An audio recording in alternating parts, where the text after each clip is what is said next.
اچھا تو ذرا سوچئے، ہم روزمرہ کی زندگی میں لوگوں کی رویوں کو کیسے سمجھ سکتے ہیں اور انہیں اپنے حق میں کیسے بہتر بنا سکتے ہیں؟ آج کے اس تجزیے میں ہم ان سادہ لیکن حیرت انگیز طور پر طاقتور نفسیاتی طریقوں پر بات کریں گے جو انسانی ذہن پر اثر انداز ہونے اور بڑی آسانی سے شاندار نتائج پیدا کرنے کی صلاحیت رکھتے ہیں۔ کبھی کبھی یہ سوال ذہن میں آتا ہے نا کہ آخر کچھ لوگ اتنی آسانی سے اپنی بات کیسے منوا لیتے ہیں، یا مشکل ترین حالات کو بھی بغیر کسی جھگڑے کے کیسے سلجھا لیتے ہیں۔ در حقیقت یہ کوئی جادو یا کوئی چالاکی نہیں ہے، بلکہ یہ سماجی مسائل کے حقیقی اور سائنسی حل ہیں جنہیں انسانی نفسیات کی مدد سے بڑی خوبصورتی سے استعمال کیا جاتا ہے۔ اور دلچسپ بات یہ ہے کہ یہ چھوٹی چھوٹی حکمت عملیاں ہماری عام گفتگو کا حصہ بن کر حیرت انگیز طور پر کام کرتی ہیں۔ تو اس جائزے میں ہم ان 5 طریقوں کو دیکھیں گے۔ پہلا، اثر و رسوخ کا فن۔ دوسرا، سچائی کی تلاش۔ تیسرا، فطری پسندیدگی۔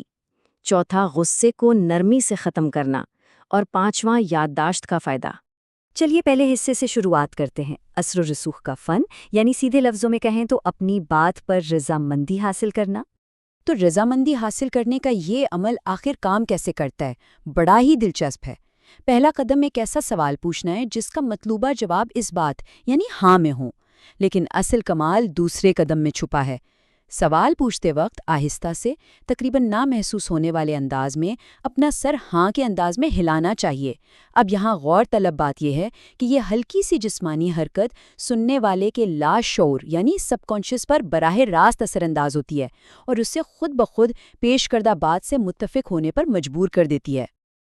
اب آتے ہیں دوسرے حصے کی طرف، سچائی کی تلاش اور خاموشی کی طاقت۔ خاموشی واقعی ایک بہت تگڑا نفسیاتی ہتھیار ہے۔ اس ٹیکنیک میں ہوتا کیا ہے کہ بولنے والی کی آنکھوں میں مسلسل دیکھتے رہنا اور جان بوجھ کر بالکل چپ رہنا شامل ہے۔ یہ دانستہ اور طویل خاموشی گفتگو کے دوران ایک عجیب سا اور بھاری تناؤ پیدا کر دیتی ہے۔ اس مقام پر الفاظ کی ضرورت نہیں رہتی، بس خاموشی کو اپنا کام کرنے کا موقع دیا جاتا ہے۔ دراصل جب سامنے والا شخص لگاتار نظروں کا سامنا کرتا ہے اور اسے بدلے میں صرف اور صرف خاموشی ملتی ہے تو وہ اندر سے شدید گھبراہٹ کا شکار ہو جاتا ہے۔ انسان فطری طور پر اس بوجھل اور عجیب خاموشی کو توڑنے کے لیے بے چین ہو جاتا ہے، اور اس بے چینی میں ہوتا کیا ہے؟ وہ شخص اس ناگوار خاموشی کو ختم کرنے کے لیے خود ہی مزید سچ اگلنا شروع کر دیتا ہے۔ تیسرا حصہ، فطری پسندیدگی اور مدد مانگنے کا ناقابل یقین طریقہ۔ ویسے عام طور پر ہم سوچتے ہیں کہ دوسروں کی مدد کرنے سے ہم ان کے پسندیدہ بن جائیں گے، لیکن یہاں ایک انتہائی دلچسپ نفسیاتی تضاد یعنی پیراڈاکس موجود ہے۔ اصل میں کسی سے کسی چھوٹی سی چیز کی وضاحت مانگنا یا کوئی معمولی سا کام کرنے کا کہنا انہیں یہ احساس دلاتا ہے کہ ان کی بہت اہمیت اور قدر ہے۔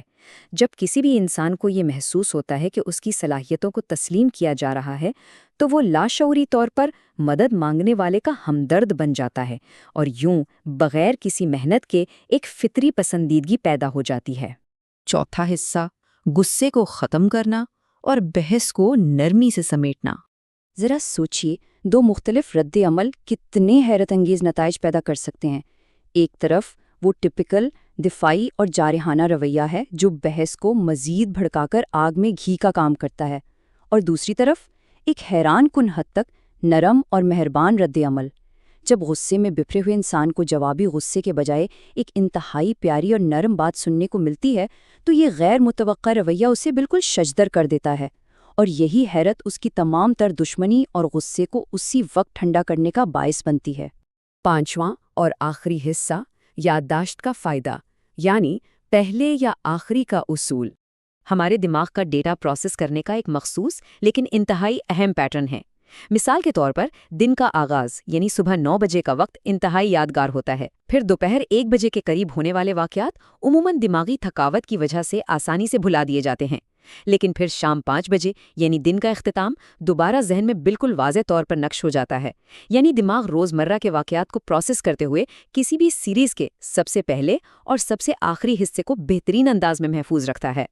تو یہاں سب سے اہم نقطہ یہ ہے کہ اس سائنسی حقیقت کو عملی زندگی میں اپنے فائدے کے لیے کیسے استعمال کیا جائے۔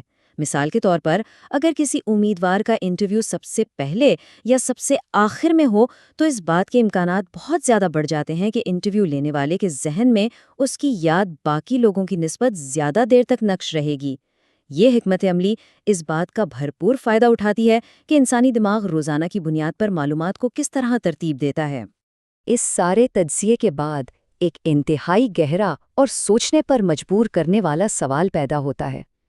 اگر یہ چھوٹی، سادہ اور بظاہر غیر اہم سی حرکتیں ہمارے روزمرہ کے میل جول، فیصلوں اور انسانی رویوں پر اس قدر حاوی ہو سکتی ہیں، تو پھر ہمارے طرز عمل کا کتنا حصہ واقعی شعوری یعنی کانشس ہے؟ یہ 5 اندیکھی قوتیں انسانی نفسیات پر زبردست ہولڈ رکھتی ہیں۔ ان طریقوں کو سمجھنے سے سماجی روابط کی ایک بالکل نئی دنیا سامنے آتی ہے، جو یہ سوچنے پر مجبور کر دیتی ہے کہ ہمارے تمام تر دعووں کے باوجود ہمارے زیادہ تر فیصلے دراصل کتنے لاشعوری ہوتے ہیں۔